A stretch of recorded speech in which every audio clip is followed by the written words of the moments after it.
Hi there, my name's Simon Drew, and welcome to the Practical Stoic Podcast, where I give you practical Stoic advice for modern times. If you'd like to see more information about this podcast, or if you'd like to see more of my free resources, just go to my website. It's risetothegoodlife.com. But for now, I really hope that you enjoy this podcast, and if you do, then I'd really appreciate it if you would subscribe on iTunes and leave a positive review so that more people can have the chance to listen to this great work. Hello Stoics, my name's Simon Drew and welcome to the Practical Stoic Podcast. Now, as some of you may know, I'm traveling over in the United States at the moment. I've just touched down in Washington, D.C., here to visit my brother and sister-in-law. And before I get into the episode, I did want to warn you guys that, I have to record this episode now, but I have just gotten over a cold, so you'll have to put up with my sick voice. But if you're happy to put up with this voice, then I'm happy to bring you the episode. So I hope you enjoy this episode of the Practical Stoic Podcast.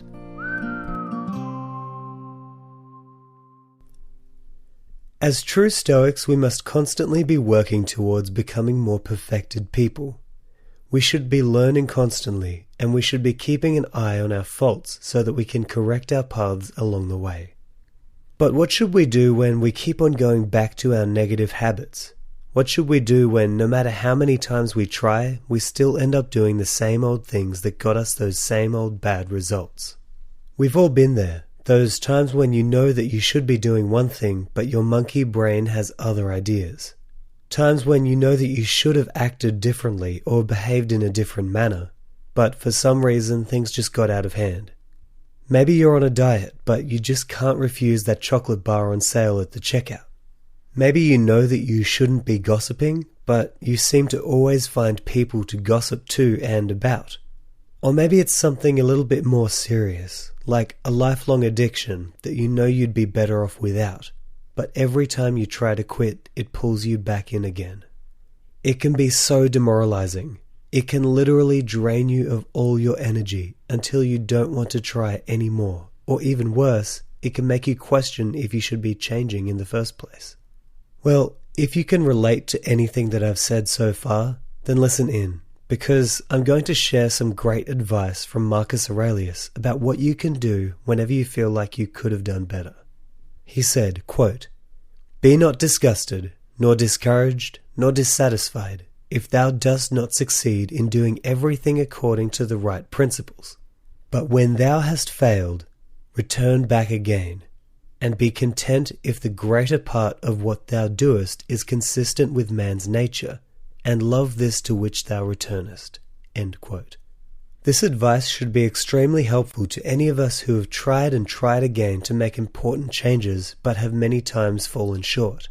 It's like that old expression, it doesn't matter if you fall off the horse, what matters is that you get back on. It doesn't matter if you can only go 3 days without having another drink, what matters is that you keep on trying until you can go 4. It doesn't matter if you keep on falling back into old negative habits. What matters is that you keep on searching for new strategies to combat and eradicate those habits. I'm reminded of my favorite Nelson Mandela quote, where he said, quote, "Do not judge me by my successes. Judge me by how many times I fell down and got back up again." End quote. Falling down is just a natural part of life.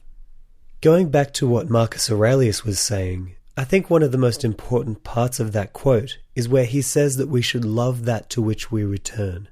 Life is all about mindset, and when it comes to making positive changes in your life, it's always best to face things with love, gratitude, and excitement. What you're doing is a beautiful thing. You're improving yourself, and you're becoming a better person. There is no pursuit more noble than that, so be passionate in your execution of these improvements, even when you fail and have to try again. We all fail constantly, and without these failures, we would have no way of knowing how to truly succeed. When you were a baby, did you just give up after 3 attempts at walking? Of course you didn't. You kept on trying until you got to your goal. Why? Because babies see everything very simply, and their minds haven't been infected with a fear of failure yet. They just keep on trying because failure isn't a bad thing to them. So it shouldn't be with us. We shouldn't fear falling. What we should fear is falling and not getting back up. That is a true spiritual death, one that too many people have fallen prey to. The next quote that I want to read to you comes from Seneca, and the reason I chose this quote is because it perfectly represents the kind of mindset that we should adopt while traveling through life and while dealing with our faults. He says, quote, "I am not a wise man, and I will not be one in order to feed your spite. So do not require me to be on a level with the best of men, but merely to be better than the worst. I am satisfied if every day I take away something from my vices and correct my faults. I have not arrived at a perfect soundness of mind. Indeed, I never shall arrive at it. I compound palliatives rather than remedies for my gout, and am satisfied if it comes at rarer interval, and does not shoot so painfully. Compared with your feet, which are lame, I am a racer." End quote. I absolutely love this quote, because so often we expect the people who we look up to be perfect.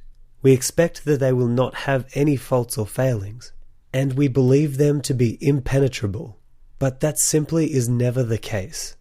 Every person on earth, no matter how much success they have found or how incredible they may appear, is going through something that is challenging them.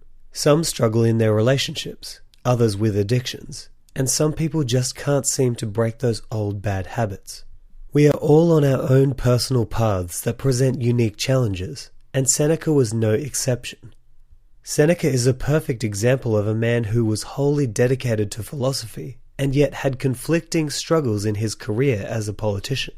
He was by no means perfect, but as he said in his quote, he knew that he never would be. He was satisfied if he was only able to become a better version of himself every day. And this is how we should live our lives. Focused not on being perfect, but rather on being better. If you can make yourself a tiny bit better than you were yesterday, then soon you'll find that you're far ahead of the person who you used to be.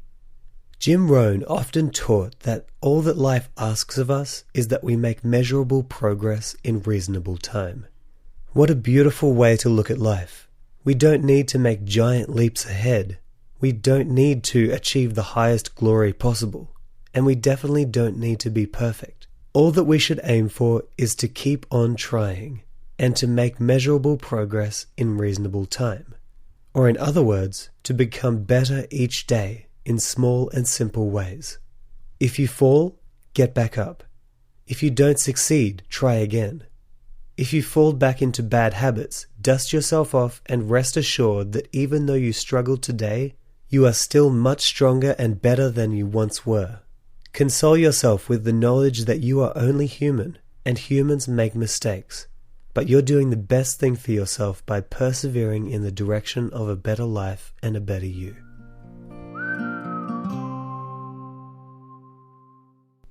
Hey everyone, thank you so much for listening to this episode. I hope it was meaningful to you and I hope it's helping you to live a better life.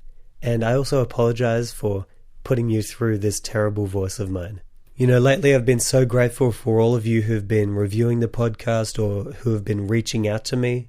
And if you've been meaning to chat with me or send me an email, please do that because I'd love to talk to you if you have any questions about the podcast or about Stoicism. I would love to help you out. So please go to my website. It's risetothegoodlife.com and you can email me there.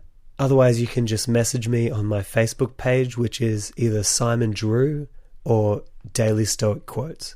Thank you so much again for your support, and until next time, I appreciate you, and I hope that this episode has helped you on your rise to the good life. Ciao. Thank you so much for listening to this episode of the Practical Stoic Podcast. I really hope that it's valuable to you, and I really hope that it helps you to live a better life. If it has been valuable to you, please don't forget to subscribe on iTunes and leave a positive review. If you'd like to see more free resources, just go to my website. It's risetothegoodlife.com.